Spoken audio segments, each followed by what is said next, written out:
जब इस दुनिया में इंसानों का नामो निशान तक नहीं था, हर तरफ सिर्फ खामोशी थी, ना कोई जानवर, ना कोई जिंदगी का निशान। उस वक्त एक दिन अल्लाह रब्बुल आलमीन ने अपने तमाम फरिश्तों को हुक्म दिया, ऐ मेरे फरिश्तों, मेरे अर्श अजीम के करीब सब इकट्ठा हो जाओ। अल्लाह रब्बुल आलमीन का हुक्म मिलते ही बेहिसाब फरिश्ते रोशनी की तरह चमकते हुए उस जगह हाजिर हो गए। तब अल्लाह ताला ने फरमाया, मैं जमीन पर अपना एक नुमाइंदा भेजना चाहता हूं। यह सुनकर फरिश्ते हैरान हो गए। उनकी पेशानियों पर सवाल थे और दिलों में तज्जुब।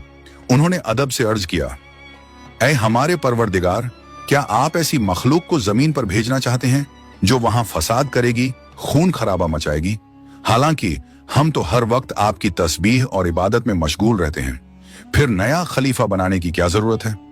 उनकी बात सुनकर अल्लाह रब्बुल आलमीन ने फरमाया, ऐ मेरे फरिश्तों, मैं वो जानता हूं जो तुम नहीं जानते। कौन मेरी इबादत करेगा और कौन नाफरमानी, इसका इल्म सिर्फ मेरे पास है। मैंने तुमसे मशवरा नहीं मांगा, सिर्फ बताया है। अल्लाह ताला की ये बात सुनते ही फरिश्तों के दिल कांप उठे। उन्होंने अपनी गलती महसूस की और फौरन तौबा कर लिया। फिर सजदे में गिरकर अल्लाह से माफी मांग ली। फिर अल्लाह ताला ने अपने 4 अजीम फरिश्तों को बुलाया, हजरत जिब्राइल, हजरत मिकाइल, हजरत इसराफील और हजरत इजराइल अलैहिस्सलाम। हुक्म मिलते ही अल्लाह रब्बुल आलमीन की बारगाह में हाजिर हुए। सबसे पहले अल्लाह ने हजरत जिब्राइल अलैहिस्सलाम को हुक्म दिया, ऐ जिब्राइल, जमीन पर जाओ और वहां से एक मुट्ठी मिट्टी लेकर आओ, जिससे मैं अपना खलीफा पैदा करूंगा। हजरत इजराइल अलैहिस्सलाम जमीन पर तशरीफ लाएं और मिट्टी उठाने लगे, मगर मिट्टी रोने लगी। गिड़गिड़ाकर बोली, ऐ जिब्राइल, मुझे कहां ले जा रहे हो? जिब्राइल अलैहिस्सलाम ने फरमाया, मैं तुम्हें अल्लाह के पास ले जा रहा हूं। वो तुमसे एक ऐसी मखलूक पैदा करेंगे जो जमीन पर उनका नुमाइंदा होगी। ये सुनते ही मिट्टी और ज्यादा रोने लगी और बोली, ऐ जिब्राइल, मुझे मत ले जाओ। मुझसे जिन इंसानों को पैदा किया जाएगा वो अल्लाह की नाफरमानी करेंगे।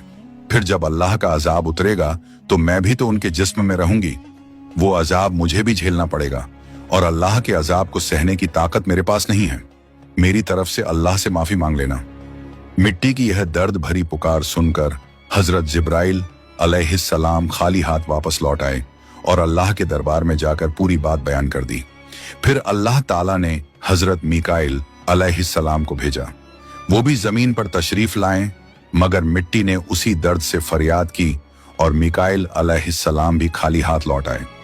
इसी तरह हजरत इजराफील अलैहिस्सलाम भी जमीन पर तशरीफ लाएं, मगर मिट्टी की आह सुनकर उनका दिल भी पिघल गया और वो भी मिट्टी उठाए बिना ही लौट आए। तीनों फरिश्ते खाली हाथ वापस आ गए। आखिरकार अल्लाह रब्बुल आलमीन ने हजरत इजराइल अलैहिस्सलाम को जमीन पर भेजा। जब इजराइल अलैहिस्सलाम जमीन पर तशरीफ लाएं तो मिट्टी ने फिर वही इल्तिजा की और बोली, ऐ इजराइल, मुझे मत ले जाओ, मुझे यहीं छोड़ दो। लेकिन इजराइल अलैहिस्सलाम ने फरमाया, ऐ मिट्टी, मैं तुम्हारी बात पर लौट नहीं सकता, क्योंकि मुझे अल्लाह का हुक्म मिला है और मैं अपने रब के हुक्म की खिलाफ वर्जी कभी नहीं करूंगा। यह कहकर उन्होंने मिट्टी उठाई और अल्लाह के दरबार में लौट आए।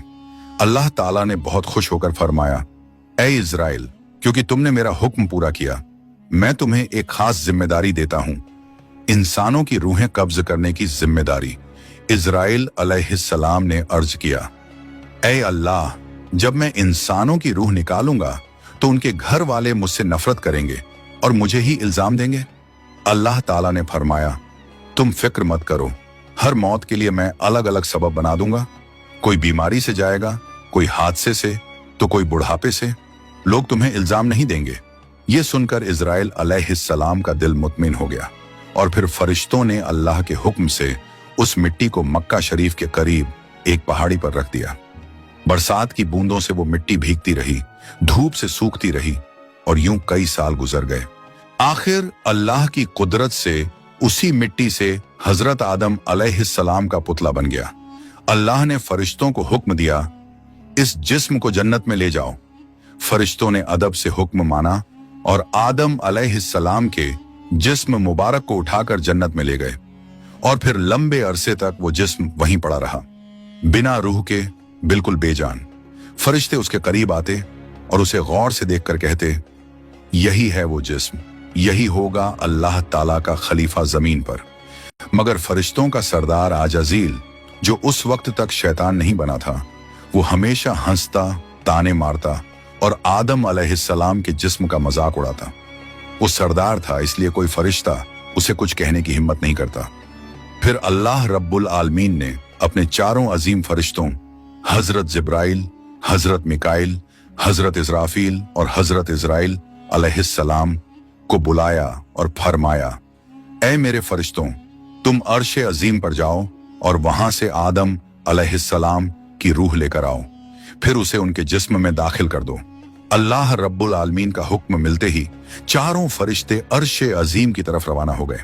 उन्होंने आदम अलैहिस्सलाम की मुबारक रूह को कीमती हीरे जवाहरात से सजे एक खूबसूरत प्याले में रखा और अदब के साथ उनके जिस्म के पास ले आए। उस वक्त आसमान के तमाम फरिश्ते खुशी से झूम उठे। हर तरफ नूर ही नूर था। सब मिलकर उस पाक मौके में शरीक हुए। लेकिन वही अजाजील, जो बाद में इब्लीस बना, अल्लाह के इस फैसले से बिल्कुल खुश नहीं था। उसके दिल में तकब्बुर की चिंगारी सुलगने लगी थी। फिर अल्लाह ताला ने हुक्म दिया, ऐ आदम, अब रूह तेरे जिस्म में दाखिल हो जाए। और बस उसी लम्हे आदम अलैहिस्सलाम की रूह उनके जिस्म मुबारक में दाखिल कर दी गई। जैसे ही रूह ने जिस्म को छुआ, उनके अंग अंग में जान दौड़ गई। उनकी आंखें खुली, हाथ पांव हिले और जिस्म जिंदा हो गया। धीरे धीरे वो उठकर बैठ गए और उनकी जबान से पहली सदा निकली, अल्हम्दुलिल्लाह। ये लफ्ज सुनकर अल्लाह रब्बुल आलमीन बहुत खुश हुए। आदम अलैहिस्सलाम ने अपनी पहली नेमत मिलने पर शुक्र अदा करने के लिए 2 रकत नमाज अदा की। जब उनकी नमाज मुकम्मल हुई तो हीरे जवाहर और सोने चांदी से सजा एक खूबसूरत तख्त लाया गया। अल्लाह के हुक्म से हजरत आदम अलैहिस्सलाम उस तख्त पर बैठ गए और फरिश्ते चारों तरफ इज्जत और मोहब्बत से झुके हुए थे। फिर अल्लाह ताला ने फरमाया, ऐ मेरे फरिश्तों, आदम को इज्जत दो और उन्हें सजदा करो। अल्लाह का हुक्म मिलते ही करोड़ों फरिश्ते सजदे में गिर पड़े। हर तरफ नूर का सैलाब फैल गया। जब फरिश्तों ने सजदे से सिर उठाया तो देखा सिर्फ अजाजील खड़ा रह गया। बाकी सब आदम अलैहिस्सलाम को सजदा कर चुके थे, मगर अजाजील के चेहरे पर नफरत और घमंड साफ झलक रहा था। तब अल्लाह ताला ने अजाजील की तरफ रुक करके फरमाया, ऐ अजाजील, तूने मेरा हुक्म क्यों नहीं माना? अजाजील ने घमंड भरे लहजे में कहा, आपने आदम को मिट्टी से पैदा किया और मुझे आग से बनाया। आग की फितरत तो ऊपर उठने की है और मिट्टी की फितरत नीचे गिरने की। तो अगर किसी को सजदा करना चाहिए तो आदम को मुझे करना चाहिए। अजाजील की यह बात सुनकर अल्लाह रब्बुल आलमीन का गजब भड़क उठा। अल्लाह ने फरमाया, ऐ नाफरमान, तू यहां से निकल जा। तूने मेरा हुक्म नहीं माना। आज से तू हमेशा के लिए लानत और सजा का हकदार बन गया। बस उसी वक्त जो कभी फरिश्तों का सरदार था, वो लानत के साथ इब्लीस और शैतान बन गया। जब उसे जन्नत से निकाला गया तो वो रोने लगा और कहने लगा, ऐ अल्लाह, मैंने कितने अरसे तक तेरी इबादत की है, फरिश्तों को सिखाया है, तेरी खिदमत की है, तो तेरी रहमत से कुछ मांगना चाहता हूं, मेरी इल्तिजा कबूल कर ले। अल्लाह ताला ने फरमाया, क्या चाहता है तू? शैतान बोला, ऐ मालिक, मुझे कयामत तक की जिंदगी अता कर दीजिए। अल्लाह ने फरमाया, ठीक है, तुझे कयामत तक की जिंदगी दे दी जाएगी। फिर शैतान ने कहा, ऐ मालिक, आज जिस बनी आदम की वजह से मैं जन्नत से निकाला गया, उनके जिस्म, उनकी रगों में मैं दाखिल हो सकूं, ये ताकत मुझे अता कर दीजिए। अल्लाह ताला ने फरमाया, तुझे ये ताकत दी जाती है, लेकिन सुन ले ऐ शैतान, तू मेरे बंदों को धोखा दे सकता है, उन्हें गुनाहों में गिरा सकता है, लेकिन अगर मेरा कोई बंदा तौबा करेगा तो मैं उसके तमाम गुनाह माफ कर दूंगा और मेरे खास बंदों को तू कभी नुकसान नहीं पहुंचा पाएगा।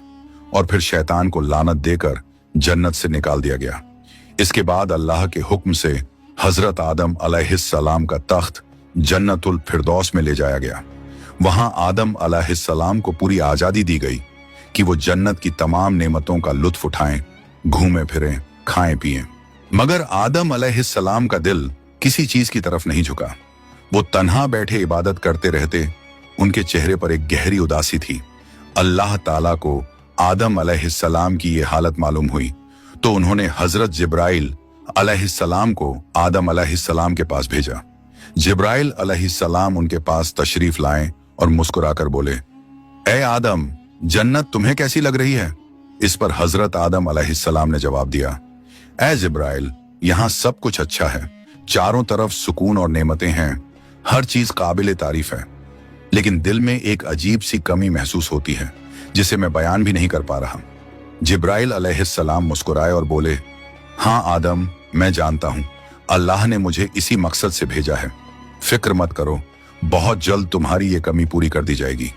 ये कहकर हजरत जिब्राइल अलैहिस्सलाम वापस लौट गए और फिर अगले दिन फजर की अजान से पहले जब आदम अलैहिस्सलाम नींद की हल्की आगोश में थे, उसी वक्त हजरत जिब्राइल अलैहिस्सलाम अल्लाह के हुक्म से उनके पास तशरीफ लाए। उन्होंने बड़े अदब से हजरत आदम अलैहिस्सलाम की बाईं पसली से एक हड्डी निकाली, उस पर गोश्त और चमड़ा चढ़ाया, फिर उसमें नूरानी सांस फूंक दी और यूं एक नई तख्लीक का आगाज हुआ। फौरन वो हड्डी नूर में डूबने लगी। थोड़ी ही देर में उसने एक हसीन औरत का रूप ले लिया, जिसके चेहरे से ऐसी रोशनी फूट रही थी जैसे पूरा जन्नत उस नूर से जगमगा उठा हो। हजरत जिब्राइल अलैहिस्सलाम मुस्कुराए और हजरत आदम अलैहिस्सलाम के पास आकर धीरे से बोले, ऐ आदम, उठिए। आदम अलैहिस्सलाम जागे, उनकी नजर सामने पड़ी और वो हैरान रह गए। उनके सामने एक ऐसी हसीन, पाक और नूरानी हस्ती खड़ी थी जिनका चेहरा चांद से ज्यादा रोशन था, जिनकी आंखों में सुकून और रहमत की चमक थी और जिन्हें देखकर दिल में अजीब सी राहत और मोहब्बत उतरती थी। आदम अलैहिस्सलाम उन्हें देखते ही रह गए। तब जिब्राइल अलैहिस्सलाम ने फरमाया, ऐ आदम, ये हैं आपकी हमसफर, आपकी जिंदगी की साथी, बीबी हव्वा अलैहिस्सलाम। ये सुनते ही आदम अलैहिस्सलाम के चेहरे पर मुस्कुराहट फैल गई। दिल का वो खालीपन जो बरसों से था, वो पल भर में मिट गया। उनके दिल में खुशी की लहर दौड़ गई, ऐसी खुशी जो लफ्जों में बयान नहीं की जा सकती थी। तफसीरों में आता है कि दुनिया की सारी औरतों में जिसे अल्लाह ताला ने सबसे ज्यादा हुस्न अता किया, वो थी बीबी हव्वा अलैहिस्सलाम। आदम अलैहिस्सलाम देर तक उन्हें देखकर अल्लाह का शुक्र अदा करते रहे। धीरे धीरे वो उनके करीब जाने लगे, मगर जिब्राइल अलैहिस्सलाम ने अदब से उन्हें रोक लिया और फरमाया, ऐ आदम, निकाह किए बिना आपके लिए उनके करीब जाना जायज नहीं। पहले आप अल्लाह ताला के दरबार में अपने निकाह की दुआ कीजिए। आदम अलैहिस्सलाम ने सर झुका लिया और वैसा ही किया जैसा हजरत जिब्राइल अलैहिस्सलाम ने फरमाया था। उन्होंने अल्लाह ताला की बारगाह में बीबी हव्वा अलैहिस्सलाम से निकाह के लिए दुआ फरमाई। अल्लाह ताला ने उनकी दुआ कबूल फरमाई और इरशाद फरमाया, ऐ आदम, मैंने तुम्हारा और हव्वा का निकाह मुकम्मल कर दिया है, अब तुम अपनी बीवी का मेहर अदा करो। आदम अलैहिस्सलाम ने अदब से पूछा, ऐ मेरे रब, ये मेहर क्या होता है? अल्लाह ताला ने इरशाद फरमाया, ऐ आदम, तुम्हारे निकाह का महर ये होगा कि तुम मेरे प्यारे हबीब हजरत मोहम्मद सल्लल्लाहु अलैहि वसल्लम पर कुछ मर्तबा दरूद भेजो। आदम अलैहिस्सलाम का दिल मोहब्बत से लबरेज हो गया। उन्होंने सिर झुकाकर अर्ज किया, लब्बैक या रब्बी। फिर उन्होंने पूरे इश्क और खुलूस के साथ हुजूर सल्लल्लाहु अलैहि वसल्लम पर कई मर्तबा दरूद शरीफ भेजा। उसी के साथ पहला निकाह मुकम्मल हुआ, जो इंसानी इतिहास का पहला और सबसे पाक निकाह था। अल्लाह ताला ने हजरत आदम और हव्वा अलैहिस्सलाम को खुशी और सुकून के साथ जन्नत में रहने की इजाजत दी और फरमाया, ऐ आदम, सुन लो, जन्नत की सारी नेमतें तुम्हारे और हव्वा के लिए हैं। जो चाहो खाओ पियो और इन रहमतों का लुत्फ उठाओ, लेकिन इस एक पेड़ के पास मत जाना और इसके फल को कभी मत खाना। तफसीरों में आता है कि वो पेड़ गेहूं का पेड़ था। हजरत आदम और हव्वा अलैहिस्सलाम जन्नत में सुकून और मोहब्बत के साथ रहने लगे। हर तरफ नेमतें थीं, हर तरफ रहमत का साया था, लेकिन उधर शैतान को जन्नत से निकाल दिया गया था। वो बाहर बैठा हर पल इसी फिक्र में डूबा रहता, कैसे मैं आदम और हव्वा को बर्बाद कर दूं। उसने अपने पुराने इल्म और दुआएं याद की। वो वही वजीफे और इसमें आजम पढ़ने लगा जिनसे वो जन्नत के दरवाजे तक पहुंच सके। आखिरकार उसकी चालें कामयाब हो गईं। वो जन्नत के दरवाजे के करीब पहुंच गया। वहां उसने देखा जन्नत की दीवार पर एक मोर बैठा है। मोर ने उसे देखा और पूछा, तू कौन है? शैतान बोला, मैं एक फरिश्ता हूं। फिर मोर ने उससे पूछा, तो तू यहां क्या चाहता है? शैतान ने चालाकी से कहा, मैं जन्नत में दाखिल होना चाहता हूं। मोर ने जवाब दिया, हजरत आदम अलैहिस्सलाम यहां मौजूद हैं, इसलिए किसी और को अंदर जाने की इजाजत नहीं। शैतान मक्कारियों से मुस्कुराया और बोला, भाई मोर, मुझ पर रहम करो। अगर तुम मेरी मदद करोगे तो मैं तुम्हें ऐसी दुआएं सिखाऊंगा जो पढ़ने के बाद तुम कभी बूढ़े नहीं होगे, कभी मरोगे नहीं और जन्नत से कभी बाहर नहीं निकाले जाओगे। मोर थोड़ा झिझका, मगर शैतान ने अपनी मीठी आवाज में इसमें आज़म पढ़ना शुरू किया। उसकी आवाज में ऐसा असर था कि मोर का दिल पिघल गया। मोर ने उसकी बात मान ली और उसे जन्नत के दरवाजे तक पहुंचा दिया। वहां एक बड़ा सांप पहरेदारी कर रहा था। मोर ने सारी बात सांप को बताई। सांप ने शैतान से पूछा, तू कौन है? शैतान ने फिर झूठ बोला, मैं फरिश्ता हूं। मैं अर्शे अजीम के नीचे रहा करता था। वहीं मैंने एक ऐसा इसमें आजम सीखा जिसे पढ़ो तो हर मुराद पूरी हो जाती है। सांप की आंखों में लालच चमक उठा और उसने कहा, वो दुआ मुझे भी सिखा दो। शैतान ने मुस्कुराकर कहा, जरूर सिखाऊंगा, मगर मेरी एक शर्त है। सांप ने पूछा, कौन सी शर्त? तो शैतान बोला, शर्त यह है कि तुम मुझे जन्नत के अंदर दाखिल करा दो। सांप ने लंबी सांस ली और कहा, आदम अलैहिस्सलाम के रहते किसी को अंदर ले जाने की इजाजत नहीं है, यह मुमकिन नहीं। और यहीं से शैतान की सबसे खतरनाक चाल शुरू हुई, एक ऐसी चाल जिसने इंसानियत की कहानी का रुख बदल दिया। शैतान की मक्कारी वहीं खत्म नहीं हुई, वो अब एक और चाल चलने वाला था, ऐसी चाल जिससे इंसानियत का पहला इम्तिहान शुरू होना था। शैतान ने सांप की आंखों में देखते हुए चालाकी से कहा, अगर तुम चाहो तो मैं तुम्हारे मुंह के अंदर चला जाऊं, इस तरह तुम जन्नत में भी रहोगे और अल्लाह का हुक्म भी नहीं टूटेगा। सांप ने कुछ पल सोचा, फिर बोला, अगर ऐसा हो सके तो ठीक है। उसे शैतान की यह दलील पसंद आई। उसने अपना मुंह खोल दिया और शैतान उसके अंदर दाखिल हो गया। फिर शैतान ने कहा, ऐ सांप, अब मुझे बीबी हव्वा अलैहिस्सलाम के पास ले चलो। सांप ने सिर झुकाया और जन्नत की रहमतों के बीच से गुजरते हुए शैतान को अपने मुंह में लेकर बीबी हव्वा अलैहिस्सलाम के पास पहुंच गया। वहां पहुंचते ही शैतान ने रोना और चिल्लाना शुरू कर दिया। उसकी सिसकियां इतनी तेज थीं कि जन्नत की हूरें और गिलमान भी जमा हो गए। बीबी हव्वा अलैहिस्सलाम ने हैरानी